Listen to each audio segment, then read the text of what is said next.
Hey guys, today we have Huawei's latest Ascend G6. Now this was announced in MWC in February this year. It's a mid-range device costing about 13,500 on Amazon.in in India. It costs about $230 on Amazon.com US, and on Amazon.co.uk cost about £150. So we have this demo box here. So obviously the one you get will be much more colorful, and you get the phone here. The G6 looks quite pretty, small device, and we're gonna quickly show you what's in the box.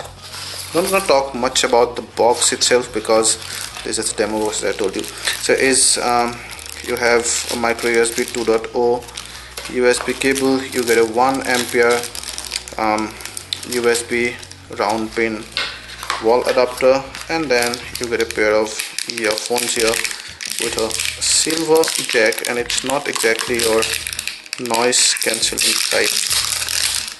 It does not go inside your ear canals exactly, and there, see, silver plated. And then you have the call control, and that's it. So no volume control on the OEM earphones. So that's about you would get in the box anyway. So coming back to the device, the Ascend G6, it's a pretty cute looking phone, 4.5-inch screen, and it is mostly made of plastic but also has a hint of metal on the side here that feels very premium. This part is metal, these buttons are metal, but then your back flap is plastic. It's a very thin flap. We'll show that to you opening, and here you have the glass. So you have the 4.5-inch IPS display here, QHD, small QHD, that means 540 by 960 pixels. It attracts fingerprints, not much, but it gets scratches also here, see, because it does not have a Gorilla Glass protection. You have the earpiece on top, and then your notification LED lights and sensors over here. And then one of the key feature of a phone at this price point is the 5MP front camera here. Below you have your shortcut keys, the back, home and menu button. Here you have the 3.5-inch jack awkwardly placed here, maybe just to give the phone bottom a round touch here. See, it goes round, so the 3.5 jack kind of makes it looks that much more round. It's kind of, it'll go like this. And then you have the hole to open the back flap.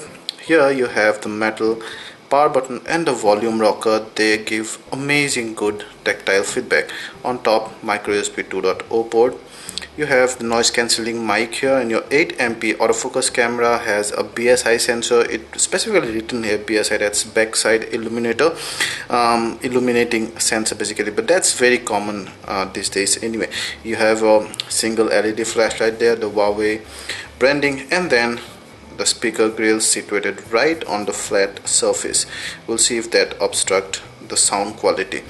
The phone is quite light at about 115 gram, and 7.5mm things fits amazingly good in hand, but 4.5 inch is generally small. All devices with 4.5 inch fits nicely in hand, but this guy feels very premium. I would say one of the best looking device at this price point.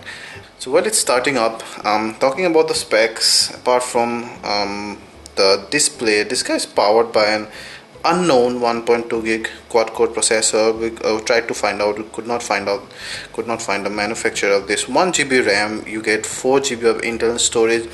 The micro SD card supports up to 32 GB of external storage, and let me show the micro SD card. So actually I haven't showed that to you yet. So when you open the back flap, let's see, this is very thin, and it has so many hinges here. Yeah, so many places that it goes up like this, and you feel that it's gonna break at any time. The 2000 mAh battery is non-removable. You have slots for a single micro SIM card here, supports 3G. Now remember, you get two models, a 4G and a 3G device. For obvious reasons, India got a 3G device only. They only have one excuse, 4G is not very prevalent here. Anyway, so you get the micro SD card slots out there. So let's go and show you the display once, and it's actually powered by Jelly Bean, and you get the Huawei's own Emotion UI 2.0 Lite version, LITE Lite version. It's pretty funky and gives a very retro feeling, goes with the metal touch there. You get this nice, see, brown background, and even the icons kind of looks rusty and old school. It's very retro feeling. I like that part. And if you look closely onto the icons, you would see the icons slightly pixelated, but not much. So 540 by 960 pixels, 245 ppi of color density, 4.5-inch screen is just decent enough. Even when we compare our color card here on the display with the actual color card, you would see that most of the colors are natural saturation and hue. However, the red color is slightly more saturated over here, and the viewing angles are just average. Remember, I have the brightness in auto mode, more than average really, but nothing special. So plus for an IPS display and minus for an LCD display. After all, it's an LCD display is what I mean. So well, it's good detail, good color rendition, everything. Let's check out a movie and let's see how it shows in the movie, how the blacks are shown and some of the other things.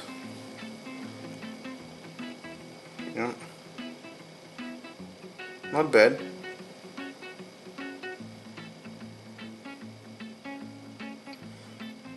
But the screen shows a lot of reflection. The blacks are quite dark, it's okay. Greens are fine.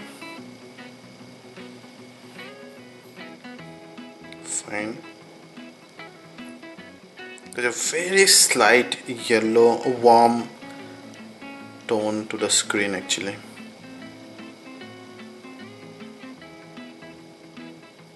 So overall, average display, slightly more than average display.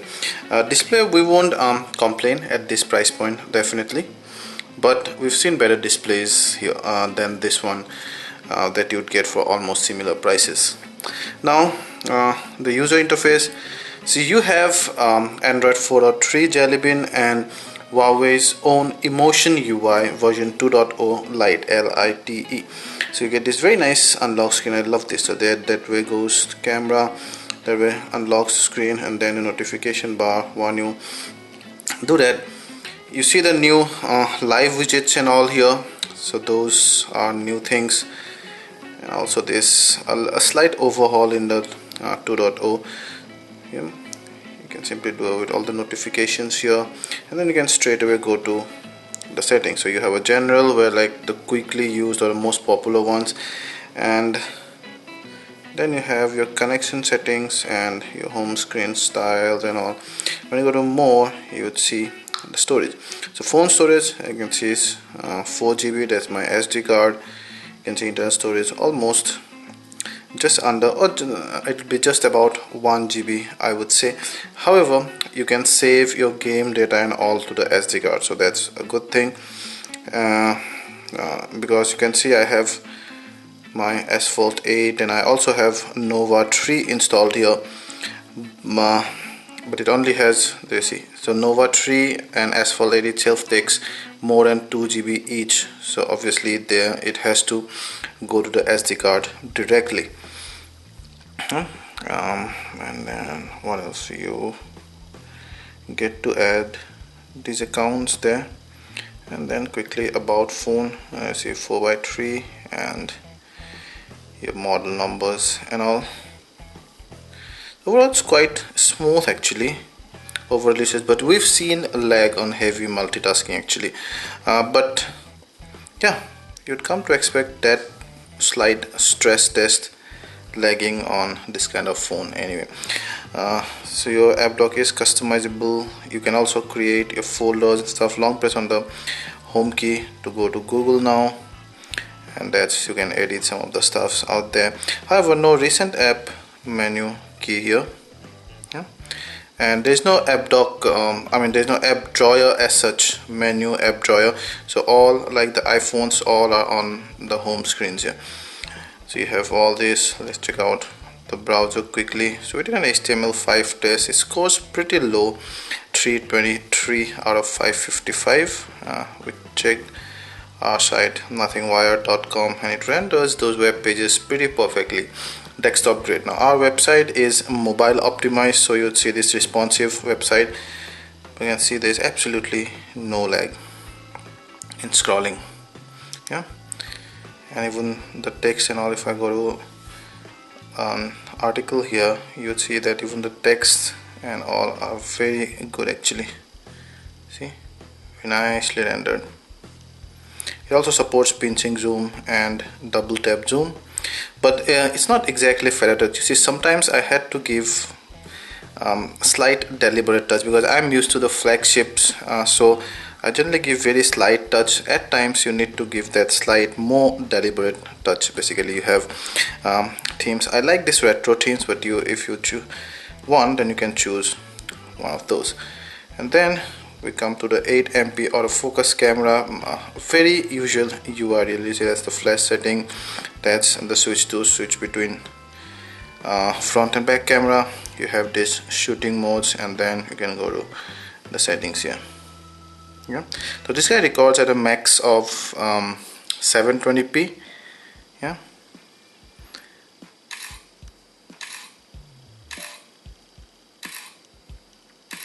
pretty fast, as you can see. You can also keep holding it for a burst shoot, and then slide this to start recording videos. Cannot click still while recording video, and autofocus is quite fast, by the way. Now there's nothing much to talk about the quality of stills and videos there. They are pretty usual, like every other smartphone of the same price point. You get the details are relatively there, or relatively better under enough light, in the daylight, and everything, both in case of still and videos. But under low light it shows a lot of noise. The metering is quite good. That's one of the things that we like. But overall it's an average camera. It's pretty doable camera, and photos and videos recorded by this camera are very much uploadable to social media sites. You have the gallery, which is again usual, and I've shown you in stacks. You can go to in any photo, there's, you can edit it. You can also share and delete those photos. You can also multi-share a photo, but you cannot batch edit it. So music, and let's go and check out how the sound output is.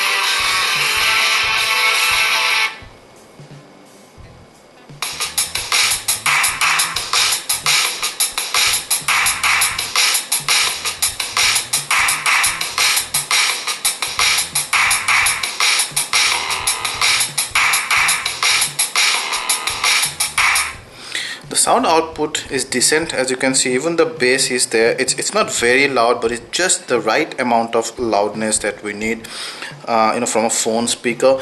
And even the treble is good. However, there see, because the speaker is situated right on the back, so the moment you place it on a flat surface, the sound output is hindered. But better than average music quality there. You have a file manager, a phone manager, that kind of you can see you can clean all the junk files and everything. So it'll show you all the trash and all. System cleaner basically. So you get your usual Google Android apps. You also have many Huawei's in-house apps, and not many third-party apps, which is a good thing, mainly because it's a light version, so you do not get many apps, nor the customization goes skin deep into the Android.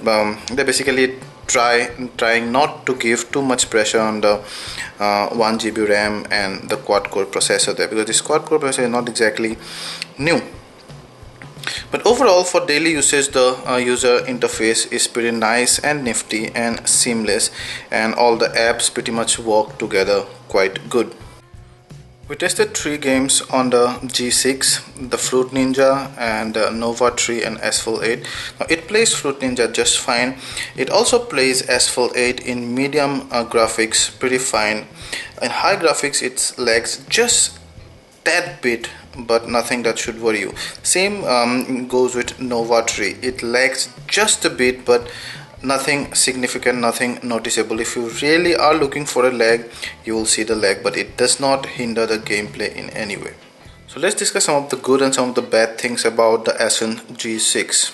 The good things are that this guy looks really good and cute. I don't know, I mean, I personally like phones that are more rectangularish than has rounder edges.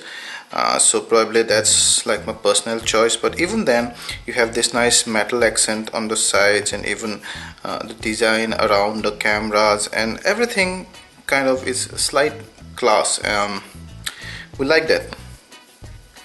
But apart from that, there is not much to talk about this phone. Actually, it's not terribly underpowered. It's more than averagely powered. The gameplays and everything, overall user interface, transactions, everything are fine, smooth and lag free when you use it normally. If you really want to stretch it, then you can open many windows in the background. It's gonna lag, that's fine, but otherwise it's fine most of the time. There are quite a bit of bad thing, or quite a bit of cons about this device at this price point. Mainly is that this device is very old. It was actually announced in MWC, of course, so Fab.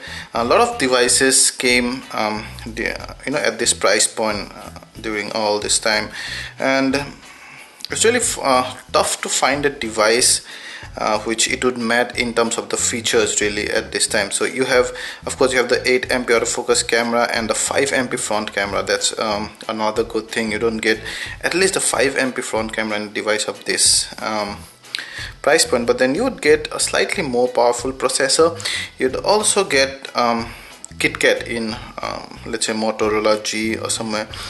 Plus this is only single SIM. At this price point, people really want a dual SIM. Most of the people really want the target audience. So there are some of the bad things, but despite of all those, even the sound output is decent but not spectacular. I would say if you want to go for this device, go for it mainly because of the design and the looks and the cameras. Of course, if you take a lot of selfies, this fixed focus camera, but if you take a lot of selfies, then this 5MP camera also can help. If you like this video, please hit the like button. Please ask any related questions and we'll try to answer them, and please subscribe to our channel for more such awesome content in future. Thank you.